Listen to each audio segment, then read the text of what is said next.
जब लग गुरु मिले न सांचा, तब लग गुरु करो 10 पांचा। क्या गुरु बदल सकते हैं? क्या गुरु बदलने से पाप लगता है? आध्यात्म के इस मैदान में आखिर सही गुरु कौन है? गीता जी में वर्णित तत्वदर्शी संत कौन है? इन सभी प्रश्नों के उत्तर जानने के लिए अवश्य सुनिए जगत गुरु तत्वदर्शी संत रामपाल जी महाराज के मंगल प्रवचन। सतगुरुदेव की जय। बंदी छोड़ कबीर परमेश्वर जी की जय। बंदी छोड़ गरीबदास जी महाराज जी की जय हो। स्वामी रामदेवानंद जी गुरु महाराज जी की जय हो। गरीब नमो नमो सतपुरुष को नमस्कार गुरु की नहीं। सुर नर मुनि जन साधुआं संतों सर्वसदी नहीं। सतगुरु साहेब संत सब डंडो तुम प्रणाम। आगे पीछे मज हुए तिनको जहाँ कुर्बान। नराकार निर्विषम काल जाल भयभंजनम निर्लेपम निज निर्गुणम अकल अनुपवेशोन्दनम। सोहम सुरति समाप्तम सकल समाना निर्तल। उज्ज्वल हिरंबर हरदमम बेपरवाह अथाह वार पार नहीं मध्यतम। ग्रीव जो सुमर सिद्ध होई गणनायक गलता ना करो अनुग्रह सोई पारस पद परवाना। आदि गणेश मनाऊं गणनायक देवन देवा। चरण कमल लो लाऊं आदंत करूं सेवा। परम शक्ति संगीतम रिद्धि सिद्धि दाता सोई अवगत गुण अतीतम सत्पुरुष निर्मोही। जगदम्बा जगदीशम मंगल रूप मुरारी। तन मन अर्पों शीसम भक्ति मुक्ति भंडारी। सुर नर मुनि जन धामे ब्रह्मा विष्णु महेशा। शेष सहस मुख गावे पूजय आदि गणेशा। इंद्र कुबेर सरीखा वरुण धर्म राय ध्यावे। समर्थ जीवन जी का मन इच्छा फल पावे। 33 कोटि आधारा दाम शेष 88। उतरे बहु जल पारा कट है यम की फांसी। 33 कोटि आधारा दाम शेष 88। उतरे बहु जल पारा कट है यम की फांसी। कर जोरूं विनती करूं धरूं चरण पर शीस। गुरु जी राम देवानंद जी महाराज ने दियो नाम बख्शीस। कोटि कोटि सिजदा करूं कोटि कोटि प्रणाम।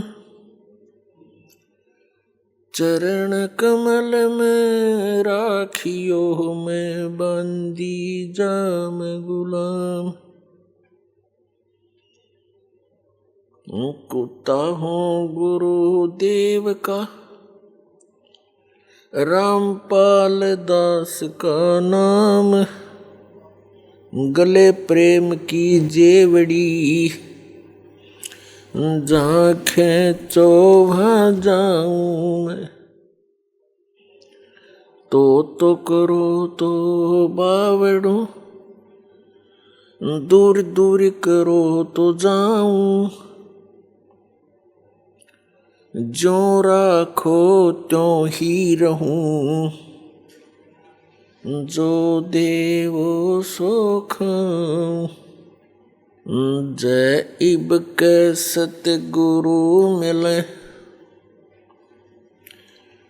सब दुख आँखों रोए,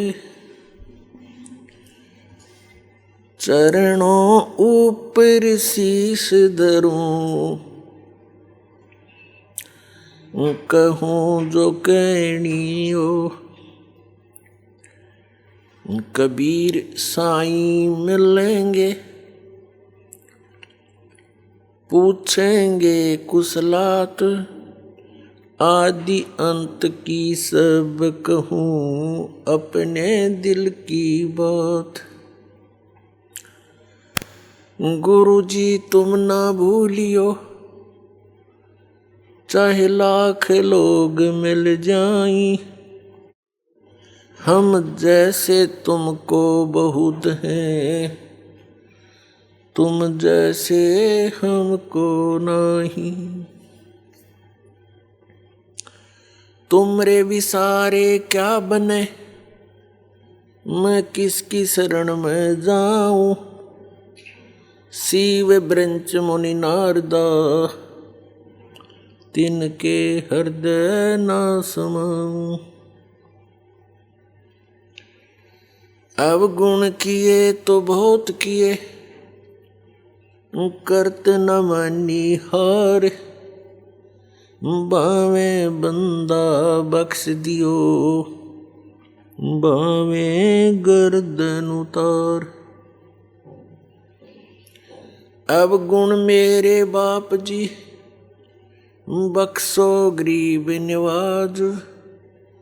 जो मैं पूत कुपूत हूँ, बहुर पिता को लाज। मैं अपराधी जन्म का, नक सिक भरे विकार। तुम दाता दुख भंजना, मेरी करो संभार। सूरत करो मम साइया, हम हैं भवजल माही। आप ही बह जाएंगे, जो तुम न पकड़ोगे बाँ। हे बंदी छोड़ दयाल जी, तुम तक हमारी दौड़े। जैसे काग जहाज का, सोजत और निठोरे। दंडवतम गोविंद गुरु, बंदो अविजन सोए। पहले भये परिणाम तिन, नमो जो आगे होए। परम पिता परमात्मा पूर्ण ब्रह्म, सर्व सृष्टि रचनहार कबीर परमेश्वर जी की असीम कृपा से आप सभी पुण्यात्माएं सत्संग श्रवण कर रहे हैं।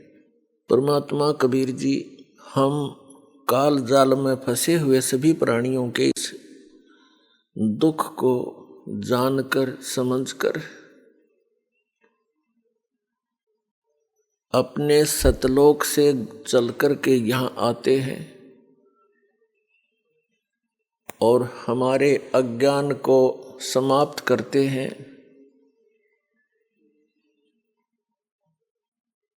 हमें ये बताने की चेष्टा करते हैं कि तुम सभी प्राणी ऐसे स्थान से आए हुए हो जहाँ पर किसी वस्तु की कमी नहीं, किसी वस्तु का वहाँ पर अभाव नहीं। वहाँ कोई दुख नहीं, वहाँ पर व्यर्थ अवस्था नहीं। सृष्टि ऐसी ही है, शरीर आपके ज्यों के त्यों हैं। वहाँ जो आपको शरीर प्राप्त था वो सभी रोग रहित, वृद्ध अवस्था उसमें नहीं होती, वहां मृत्यु नहीं होती। उस स्थान को आप अपनी गलती के कारण छोड़ आए। अब आप यहां पर ये दंड भोग रहे हो, सजा भोग रहे हो,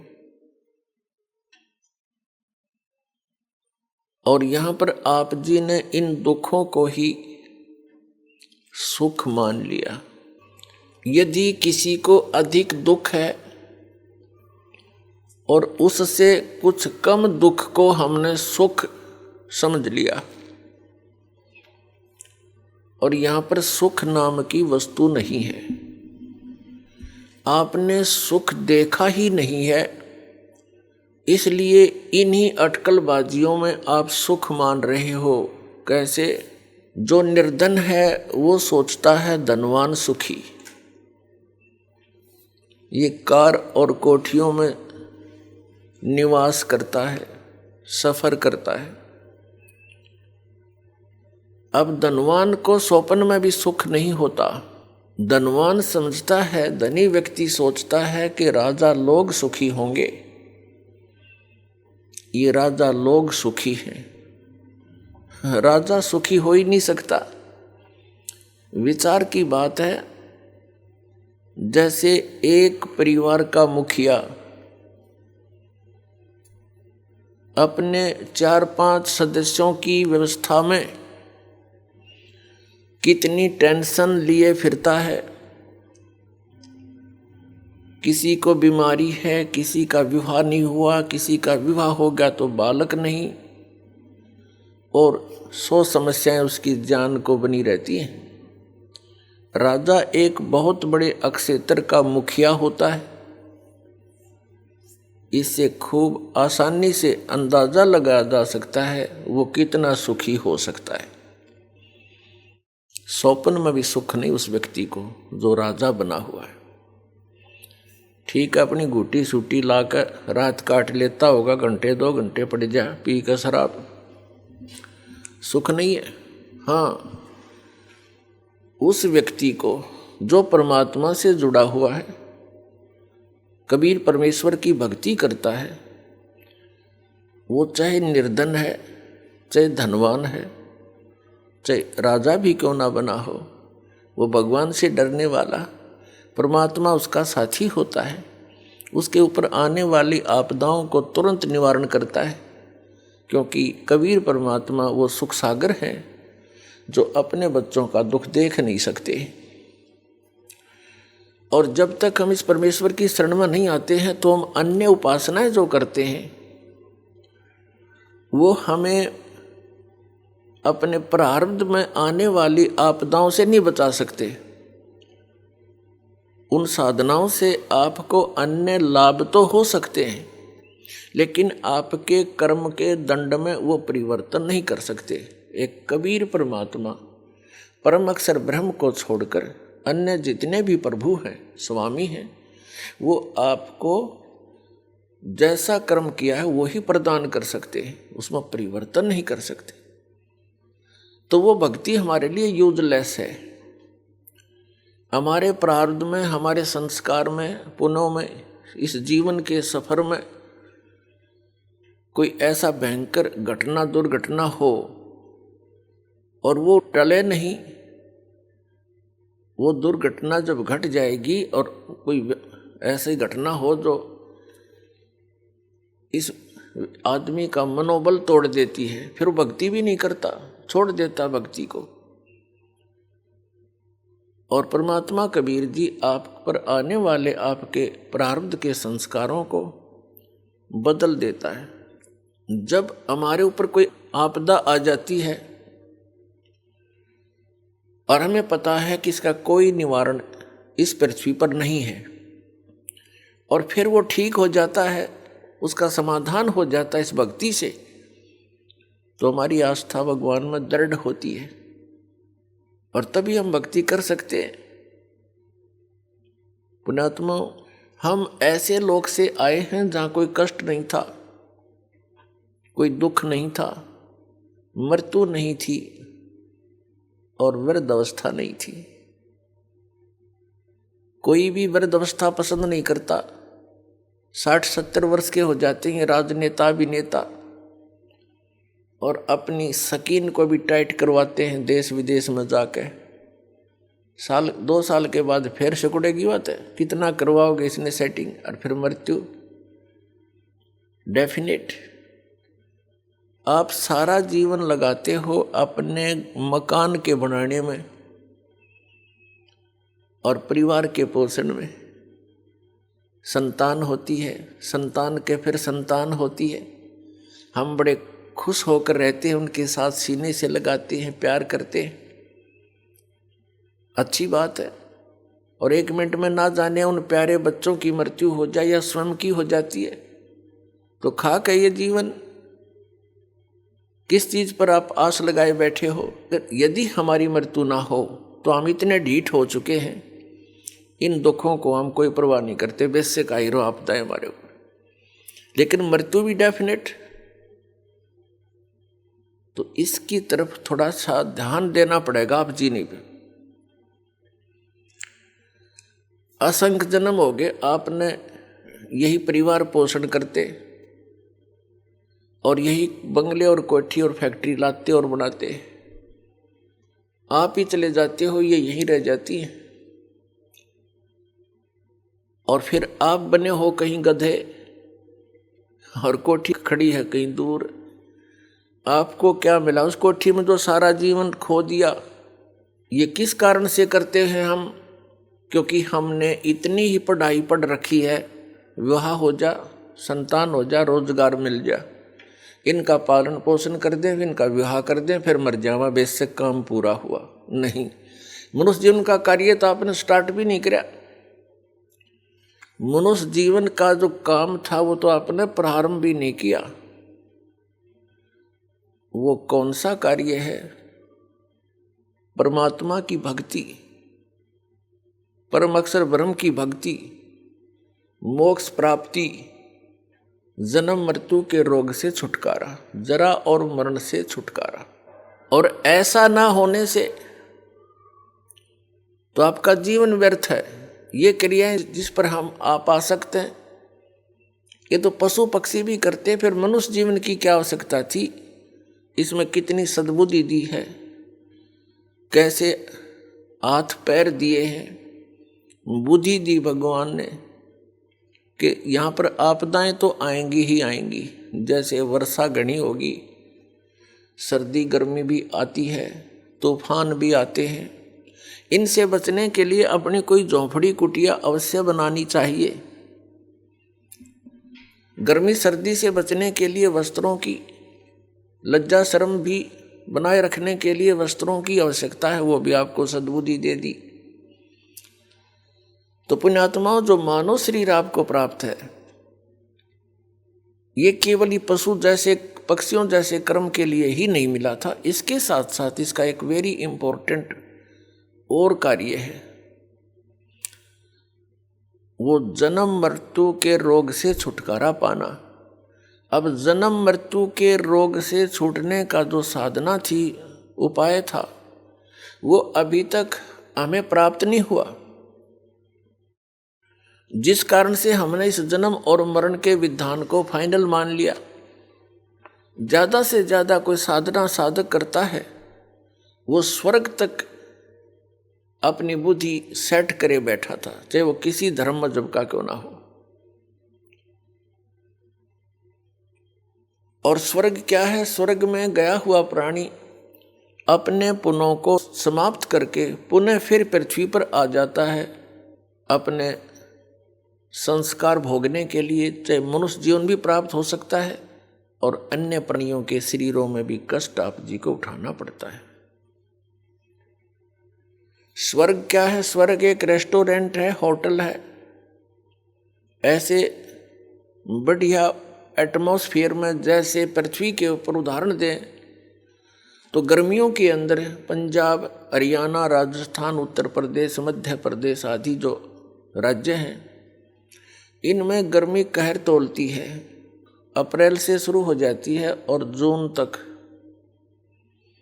जुलाई तक फिर वर्षा हो जाती है, थोड़ा सा एटमॉस्फेयर ठीक हो जाता है। तो इन 3-4 महीनों में गर्मी से बचने के लिए कोई सेठ साहूकार व्यक्ति धनी शिमला कुल्लू मनाली हिली स्टेशन पर चला जाता है, तो उसने वहाँ होटल में रहना पड़ता है, किराए पर कमरा लेता है होटल में।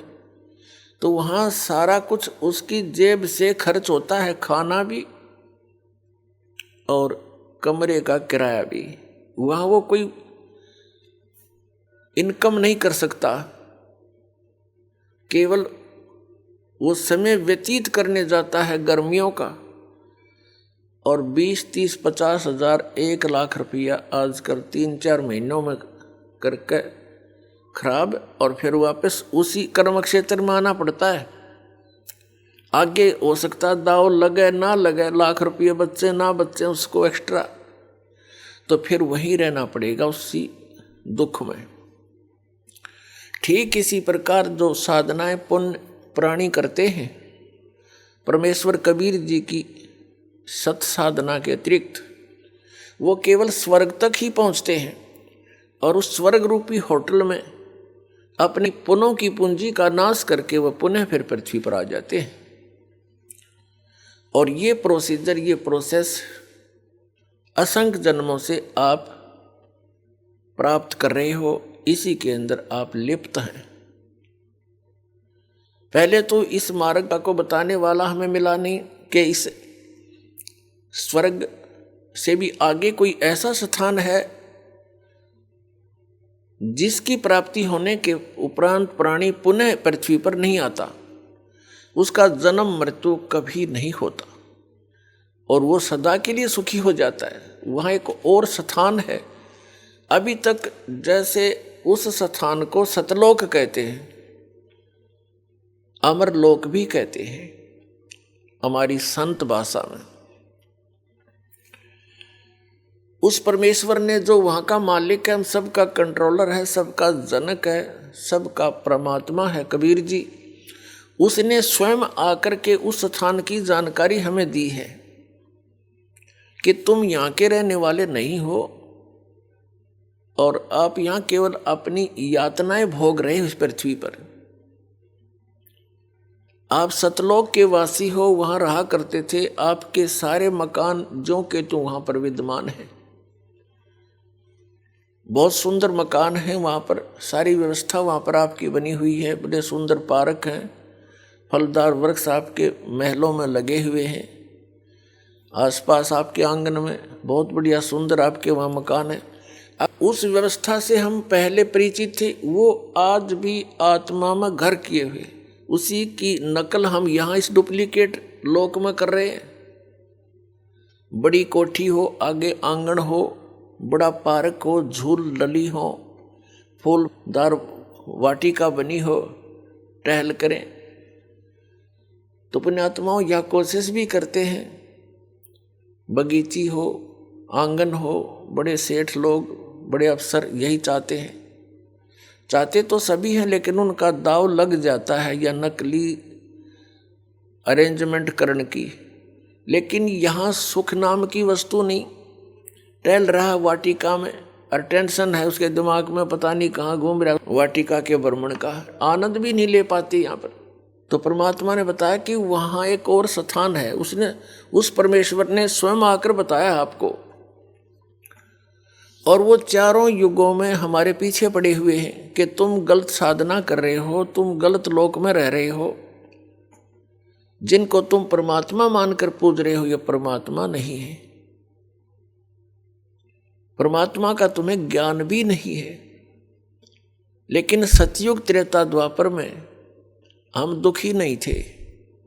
पुण्यकर्मी प्राणियों के जन्म होते हैं, वो जो भी साधना कर रहे होते हैं, कैसी भी कर रहे हैं, फिर भी वो सुखी होते हैं और वो समझ बैठे होते हैं कि हम जो पूजाएं भगवान की कर रहे हैं इसी से हमें ये लाभ हो रहा है। तो उस समय परमात्मा आते भी हैं।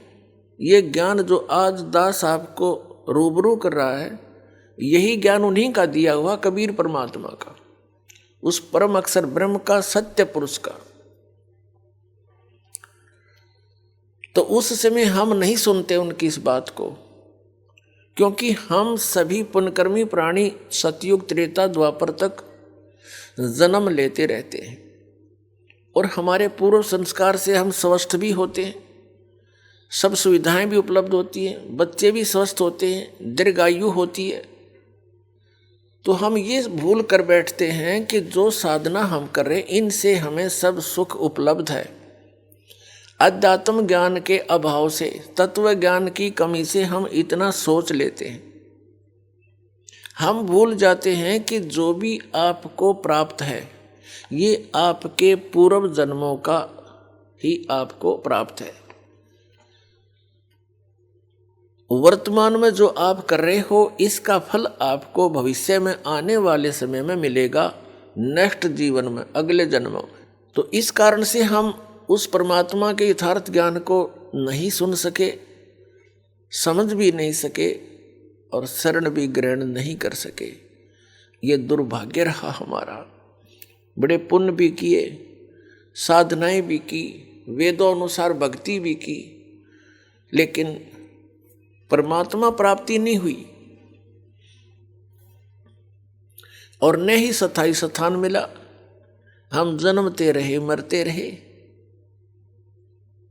इस दीर्घ रोग से हम असंख्य जन्मों से ग्रस्त हैं। अब ये समय आ गया है, परमात्मा ने निर्धारित किया हुआ था कि कलयुग की जो पिछली पीढ़ी प्रारंभ होगी उस समय आप सभी को ये तत्व ज्ञान बताया जाएगा और सभी को उस परमात्मा से परिचित कराया जाएगा। अब यहाँ थोड़ा सा शंका उत्पन्न होती है कि अब ही ये ज्ञान क्यों सार्वजनिक किया जा रहा है, पहले क्यों नहीं किया। ये तो आपको बता दिया कि पहले भी कोशिश की परमेश्वर ने, चारों युगों में आए हैं परमात्मा, हमारे लिए भटक रहे हैं, लेकिन उस समय हम अधिक दुखी ना होने के कारण हम अपनी ही व्यवस्था में और जैसा ज्ञान हमें यहाँ काल के इन ऋषि महर्षियों द्वारा, ब्रह्म के ऋषि महर्षियों द्वारा दिया गया था, उसी को हम अंतिम मानकर साधना में लीन रहे।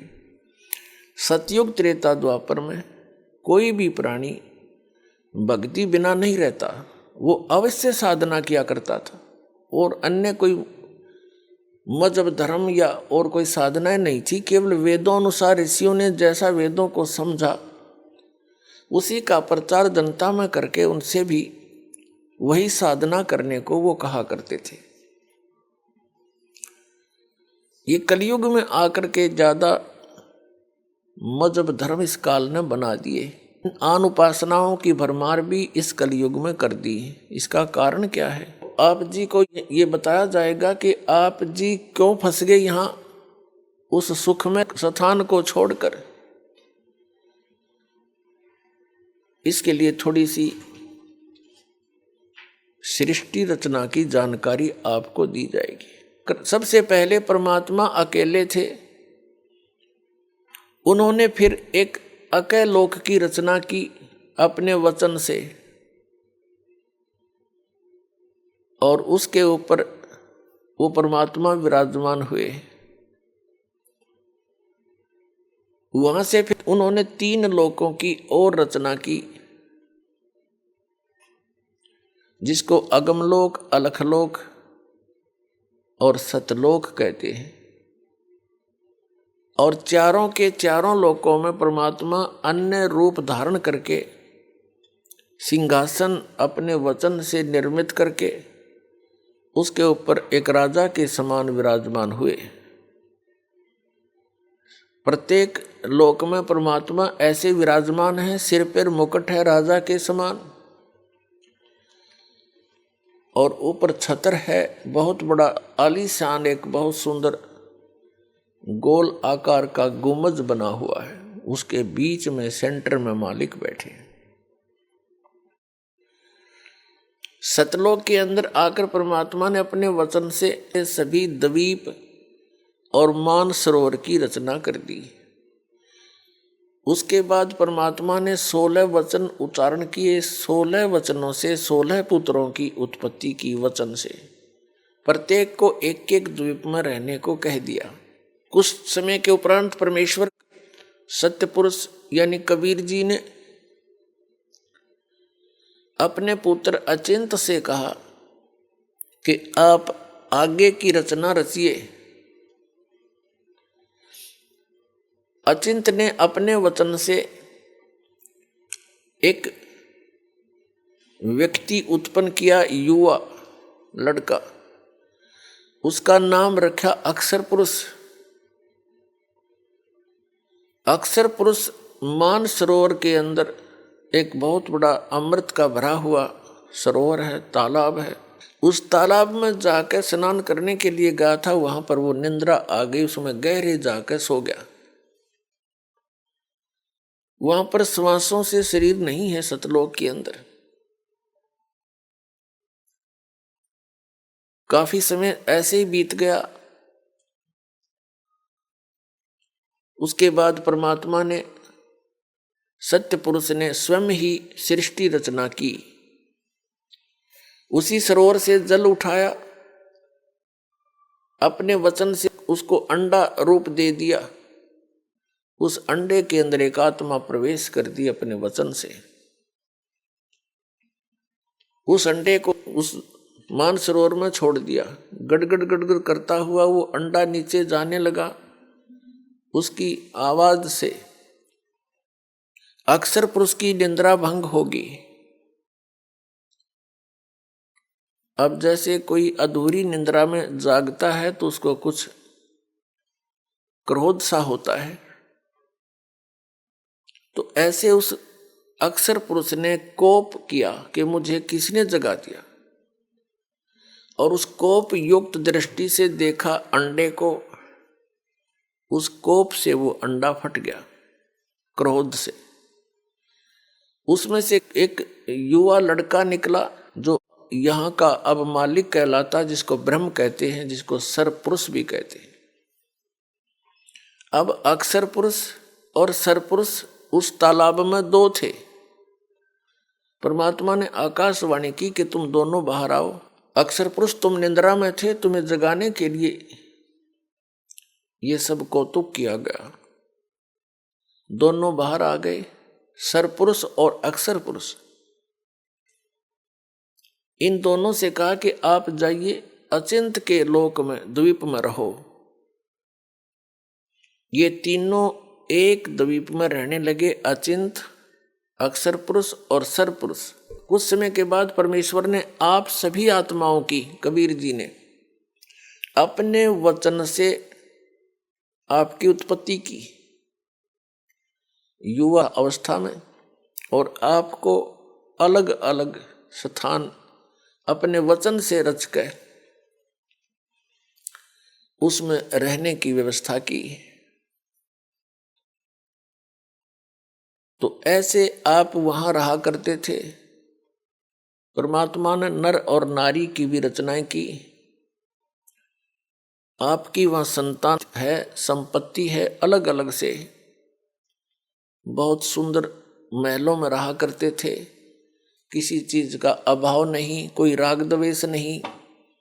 सुंदर शरीर आपको प्राप्त था, तेज पुंज से एक ही तत्व का बना हुआ। ये 5 तत्व का बना हुआ है। इसके अंदर आप देखते हो कितना सुंदर आपको लग रहा है। ये बना किस मटेरियल से है? 5 तत्व से, जिसमें मिट्टी, पवन, जल, अग्नि, वायु, आकाश,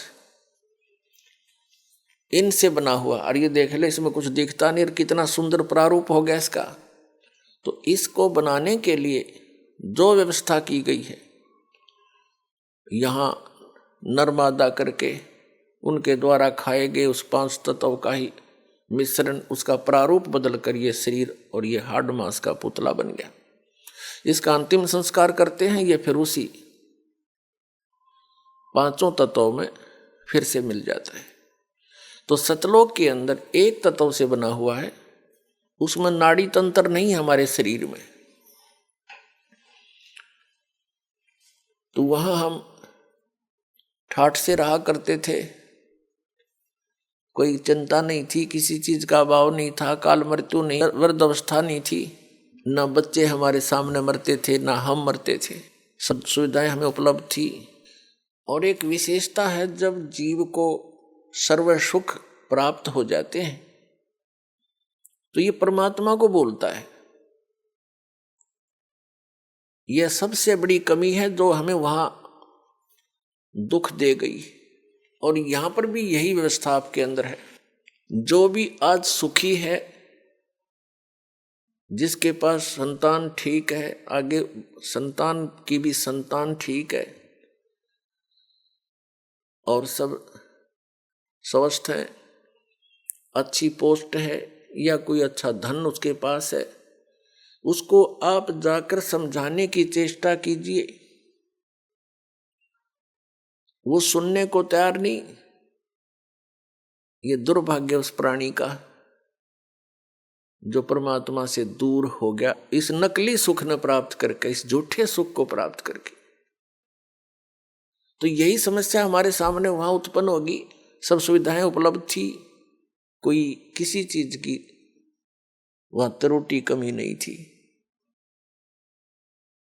फिर क्या हुआ कि कुछ दिनों के बाद वो सरपुरुष, जिसे ज्योत निरंजन भी कहते हैं, आगे चलकर इसी को काल भी कहते हैं, जो यहाँ का 21 ब्रह्मांड का स्वामी है, जिसके लोक में हम रह रहे हैं।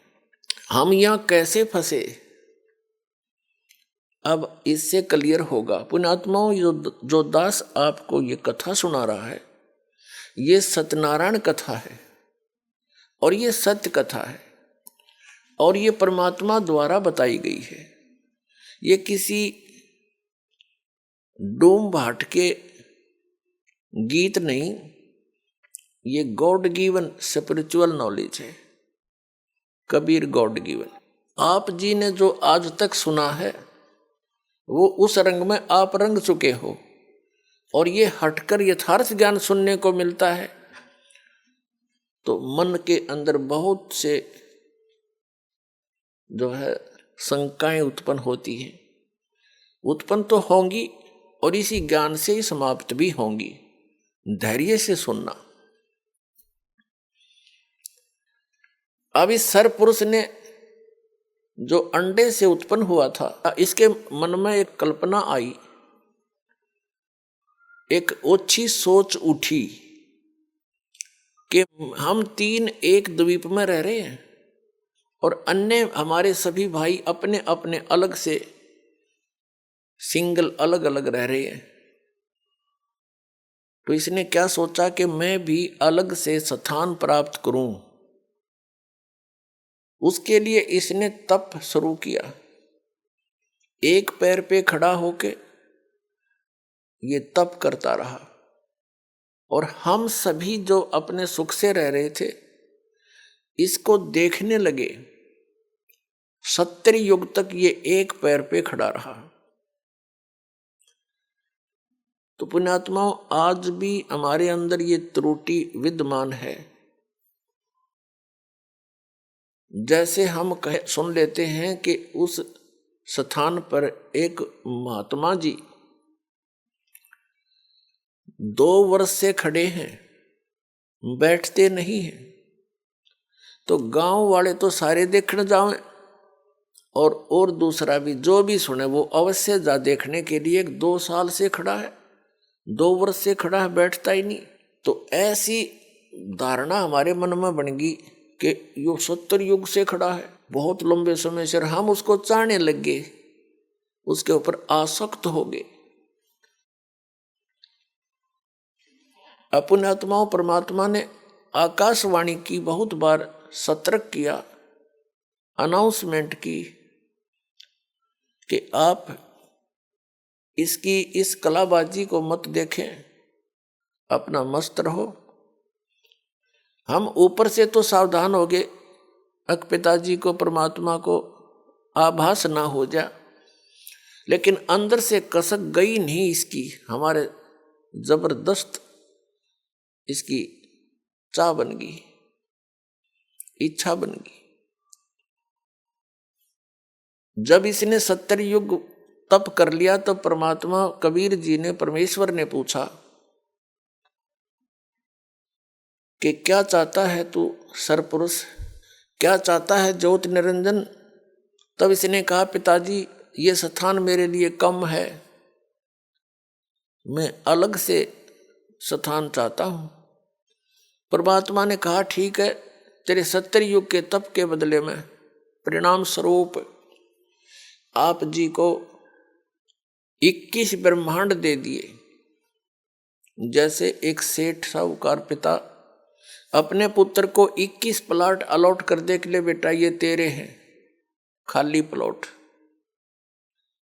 और ये 21 ब्रह्मांड सतलोक के एक कोने में बहुत दूर वहां बता दिया कि वहां जाइए। ये वहां गया, 21 प्लाटों को देखकर बड़ा खुश हुआ। इसने सोचा इसमें कंस्ट्रक्शन भी करनी चाहिए, उसके लिए मटेरियल भी परमात्मा के पास ही था। इसने फिर तप किया 70 युग। तब परमेश्वर कबीर जी ने, परम अक्षर ब्रह्म ने पूछा क्या चाहता है ज्योति निरंजन। ए सरपुरुष, अब किस चीज की आवश्यकता है तुझे, तू क्यों हठ कर रहा है। तब इसने प्रार्थना की कि हे परमात्मा मुझे कुछ सृष्टि रचने की सामग्री दीजिए। परमेश्वर कबीर जी ने, सत्य पुरुष ने इसको 5 तत्व और 3 गुण दे दिए। केले पुत्र खेल ले खिलौनों ते, इनको पाकर के इसने खूब खुशी मनाई। फिर सोचा कि इसमें कंस्ट्रक्शन भी कर लूंगा, और फिर जैसे प्लॉट पे मकान बना लिया तो इसने सोचा कि फिर इसमें कुछ आत्माएं भी रहे मेरे साथ, अकेले का दिल लगेगा कैसे। इसने फिर तप प्रारंभ किया। इसने सरपुरुष ने, ज्योति निरंजन ने। तो परमेश्वर ने पूछा कि तू क्या चाहता है। जो मांगा था तुझे दे दिया, अब क्यों सिर दर्द कर रहा तू, अपना चैन से रहे। तब इसने कहा पिताजी मुझे कुछ आत्माएं दे दो, अकेले का दिल नहीं लग रहा है। परमात्मा ने कहा भी बात सुन ले, ये जितने प्राणी यहाँ पर, जितने भी यहाँ पर रह रहे हैं हंस आत्माएं, ये सब मेरे वचन से उत्पन्न हुए हैं और ये मेरे अंश हैं। ये अपनी आत्मा में तुझे नहीं दे सकता, तो उनको बहुत दुखी कर देगा।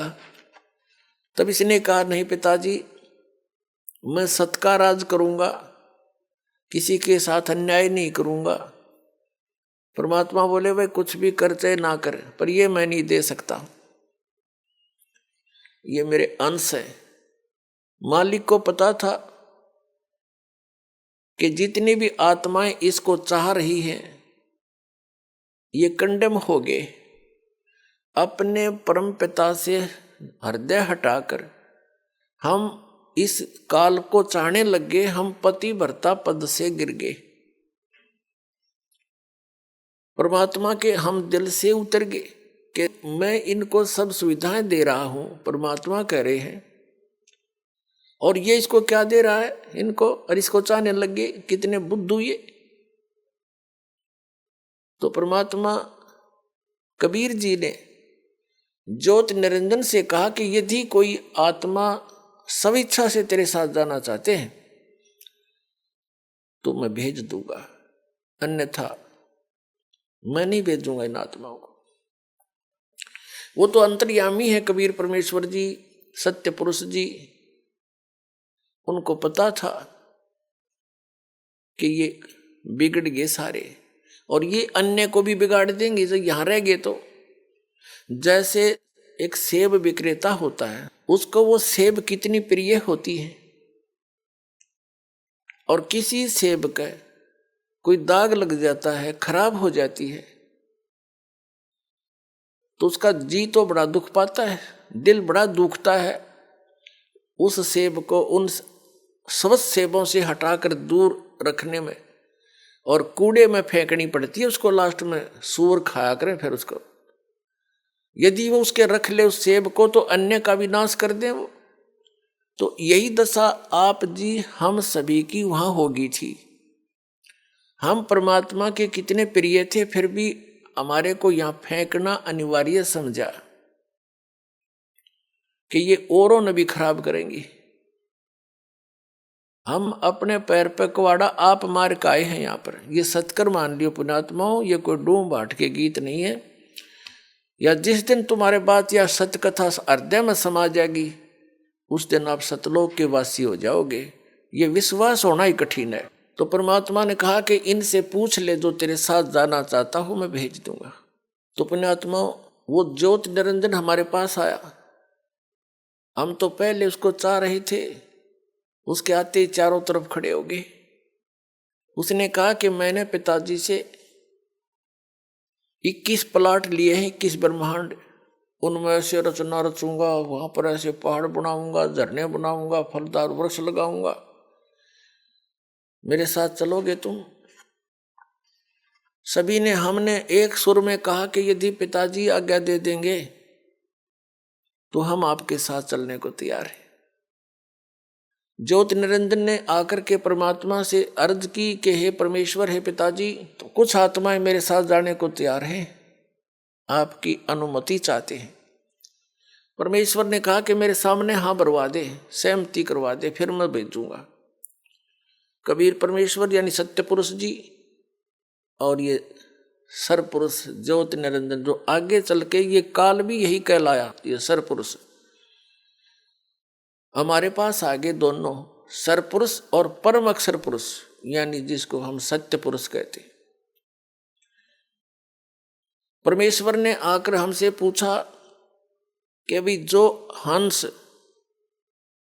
इस ज्योत स्वरूपी निरंजन यानी सरपुरुष के साथ जाना चाहता है वो हाथ खड़ा कर दे। अब पिताजी के सामने, क्योंकि जिसने पहले हमें कहा था कि इसके ऊपर आसक्त मत होना, कर्म बिगड़ जाएंगे तुम्हारे, तो नहीं हिम्मत पड़ी अपने मन की भावना को सार्वजनिक करने की। चुप हो गए, सन्नाटा छा गया, नीचे को गर्दन कर ली। तो परमेश्वर ने कहा कि ज्योति निरंजन, तू तो कह रहा था कि कुछ आत्माएं मेरे साथ जाना चाहते हैं, ये तो कोई भी तैयार नहीं है, झूठ बोल रहा था तू। तो उस समय एक आत्मा ने सबसे पहले हिम्मत किया खड़ा होने का, और खड़ा होकर कहा हंस ने कि हे महाराज, हे परमात्मा, मैं इसके साथ जाना चाहता हूं।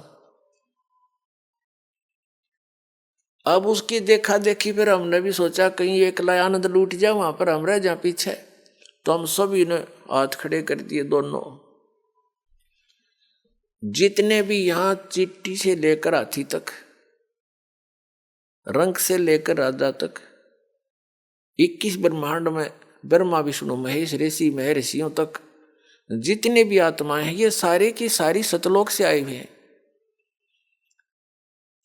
तो हम सब ने हाथ खड़े कर दिए इसके साथ आने के लिए। हम इतने निर्लज्ज हो गए।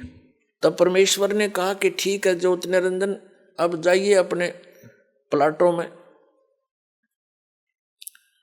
जिस भी आत्मा ने, जिस हंस ने तेरे साथ जाने की सहमति दी है, उन सब के नंबर मैंने नोट कर लिए। इन सब को भेजूंगा, लेकिन दूसरे तरीके से। परमात्मा ने हम सभी को फिर से बीज रूप में बना दिया, अति सूक्ष्म शरीर बना दिया। और जिस आत्मा ने सबसे पहले, जिस हंस ने सबसे पहले स्वीकृति दी थी, वो लीडर पा क्या था, उसकी लड़की बना दी, कन्या 18 वर्ष की, जैसे एज हो ऐसी। और उसके अंदर परमेश्वर ने अपने वचन से हम सभी आत्माओं को फीड कर दिया उसके अंतःकरण में, और कहा बेटी, मैंने तेरे को वचन शक्ति दे दी है। जितने भी जीव वो ज्योति निरंजन कहेगा, तू वचन से बोल देना, उतने ही वो जीव नर और मादा उत्पन्न हो जाएंगे, और सभी आत्माएं तेरे अंदर फीड कर दी है, डाल दी है। उस लड़की के साथ अपना एक पुत्र सहजदास, जो पहले 16 पुत्रों में से सबसे पहले 16 वचनों से 16 पुत्र उत्पन्न किए थे परमेश्वर कबीर जी ने, उनमें से एक सहजदास भी है। सहजदास से कहा कि जाओ सहजदास, अपनी बहन को ज्योति निरंजन के पास छोड़ाओ। अब सहजदास लेकर के उस लड़की को, उसका नाम प्रकृति भी है, वही दुर्गा भी कहलाई और उसी को आदि माया भी कहते हैं। उसको लेकर के ज्योति निरंजन यानी सरपुरुष के पास सहजदास आ गया और कह दिया कि इस लड़की के अंदर वो सभी आत्माएं फीड हैं, इसके अंदर डाल दी गई है पिता के द्वारा, जिन्होंने तेरे साथ आने के लिए सहमति दी थी। और ये इसको वचन शक्ति दे दी है परमेश्वर ने, जितने जीव तू कहेगा ये अपने वचन से उत्पन्न कर देगी, नर और मादा। ये कहकर के सहजदास अपने द्वीप में आ गया। अब लड़की युवा होने के कारण उसका रंग रूप निखरा हुआ था। अकेली युवा लड़की को देखकर ज्योति निरंजन के मन में ये विकार उत्पन्न हुआ, जो आज आप सबके अंदर विद्यमान है। क्योंकि यथा राजा तथा प्रजा, क्योंकि हम फिर उन्हीं के संयोग से बनकर बाहर आए। इसने कोशिश की उस लड़की के साथ दुराचार करने की। प्रकृति ने बार बार प्रार्थना की कि ज्योति निरंजन, तू मेरा बड़ा भाई अंडे से उत्पन्न हुआ पिता के वचन से, उसके बाद हम सभी उत्पन्न हुए और अब मैं उसकी बेटी हूं, तू उसका बेटा है, हम दोनों बहन भाई हैं, ये जुल्म ना कर, महापाप का भागी होगा। उसने और यहां तक कहा कि मेरे पास वचन शक्ति है, जितने जीव तू कहेगा मैं बना दूंगी, उत्पन्न कर दूंगी। एक नहीं सुनी, वासना वसंधा हो गया। हद से ज्यादा जब बढ़ गया, लड़की ने अपनी इज्जत की सुरक्षा और दिखाई नहीं दी। वो भी उसी बाप की बेटी है, सूक्ष्म रूप बनाया, इज्जत रक्षा के लिए उसके पेट में प्रवेश कर गई और वहां से पुकार की, पिताजी मेरे साथ ऐसे ऐसे इसने जुल्म किया, मेरी रक्षा करो। अब परमात्मा को तो पता था अब इनकी केबरान मट्टी होगी, मूर्खों ने अपने पैर पाप को आड़ा मार लिया। पता लग गया कि होगी शुरुआत इनके किए हुए घोर पाप के कर्मों का फल शुरू हो गया। वो दयालु परमात्मा आए अपने पुत्र जोगजीत का रूप बनाकर।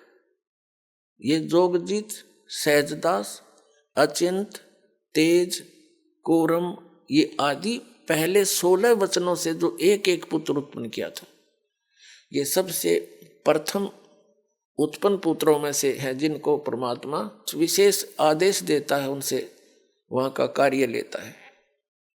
तो उसी जोगजीत का रूप बनाकर स्वयं वहां प्रकट हो गए और ज्योति निरंजन के शरीर से, पेट से लड़की निकाली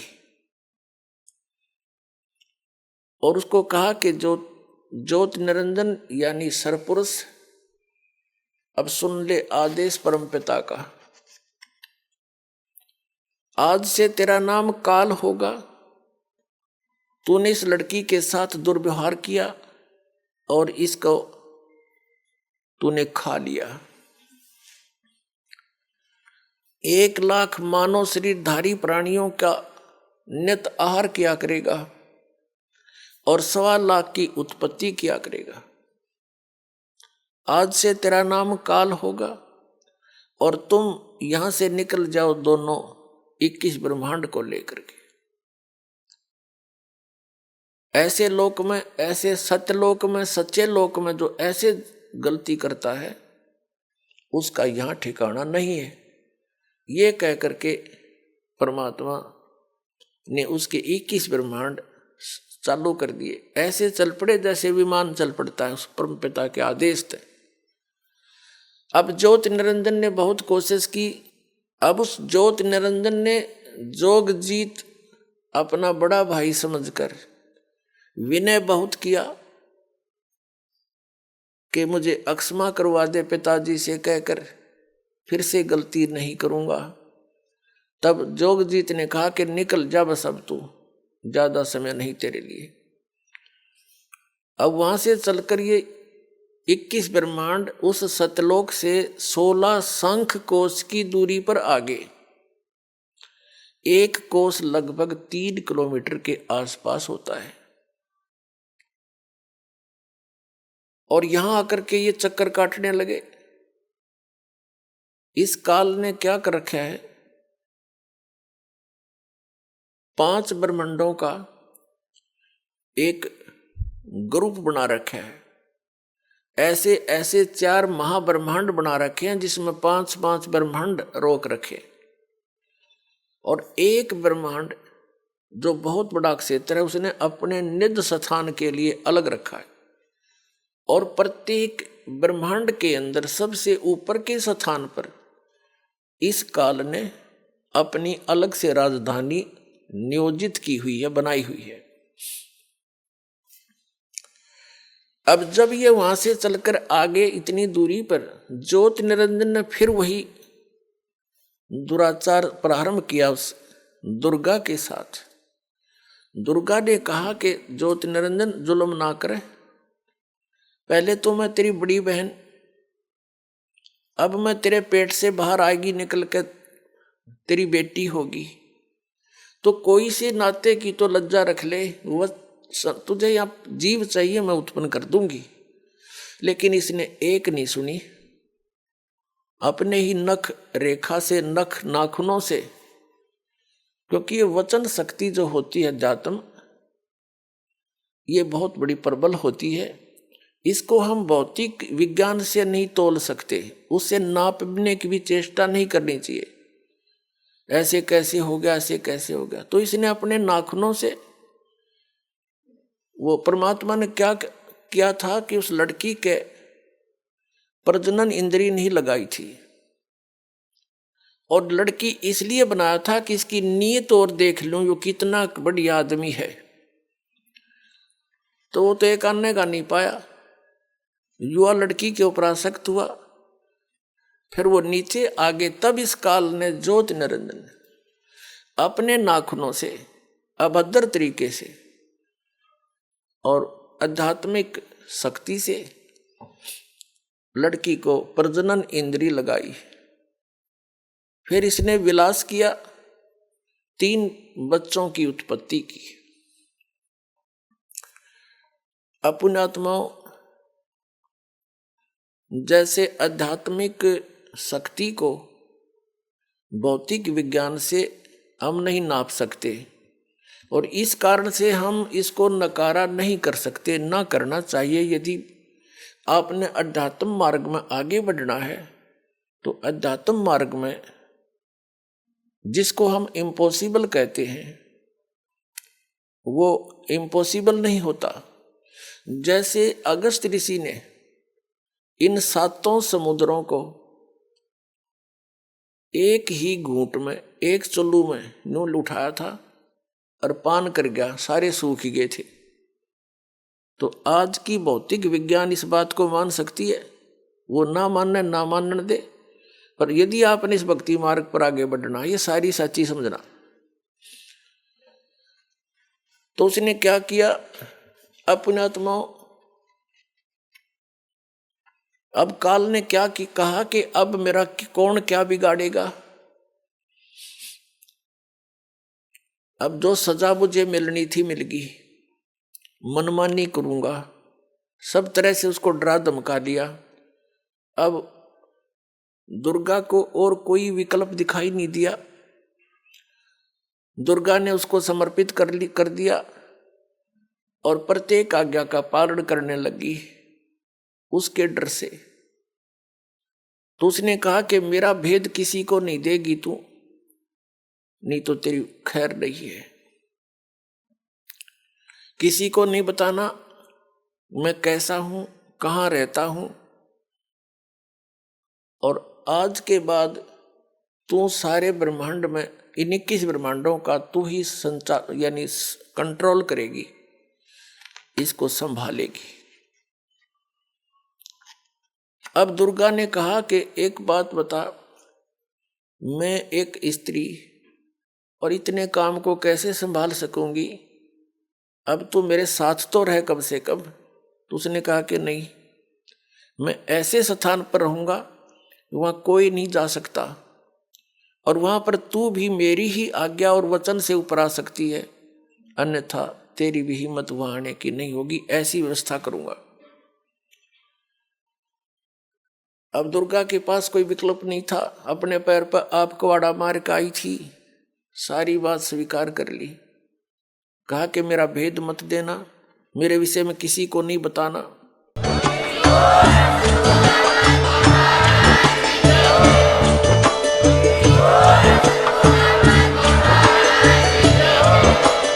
आप सुन रहे थे जगत गुरु तत्वदर्शी संत रामपाल जी महाराज जी के मंगल प्रवचन। अधिक जानकारी के लिए विजिट कीजिए हमारी वेबसाइट www.jagatgururampalji.org। संत रामपाल जी महाराज जी के शुभ आशीर्वाद से पूरे विश्व भर में 500 से भी ज्यादा नाम दीक्षा केंद्र हैं, जिन पर संत रामपाल जी महाराज जी द्वारा ऑनलाइन निशुल्क नाम दीक्षा दी जा रही है। अपने नजदीकी नाम दीक्षा केंद्र का पता करने के लिए संपर्क करें 8222880541।